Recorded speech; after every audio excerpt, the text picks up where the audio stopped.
Ore 11:30, via Angarano. Quello che all'apparenza potrebbe sembrare un tranquillo aperitivo tra amici, in realtà è tutt'altro.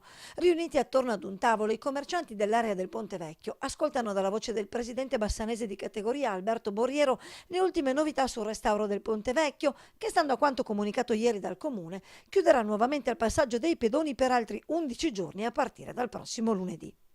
Bastano pochi minuti per capire che gli umori non sono certo dei migliori. Esercenti e negozianti, in balia degli eventi, chiedono più rispetto e maggiori garanzie. Andiamo a perdere il lavoro e ci crea dei disagi e le persone non possono né andare né a Garano ma neanche in centro e adesso vedremo cosa vogliono fare, insomma. Se non hai le tempistiche, come fai a programmare il lavoro, il personale o qualsiasi evento per esso? Lunedì poteva essere un'occasione per gli alpini che tornano da Treviso per venire a visitarlo. Sì, questo è anche vero, però purtroppo ci hanno detto le cose ieri e adesso vedremo il da farsi, non sappiamo neanche noi cosa fare, probabilmente sì, sia un danno sì, di immagine e anche economico. Lavoriamo al 100% per far sì che il lunedì il ponte resti aperto e soprattutto per capire cosa accadrà nelle prossime settimane, dal momento che il punto di domanda in queste ore è d'obbligo, quindi non sappiamo dove andrà il ponte e come andranno i lavori nei prossimi giorni.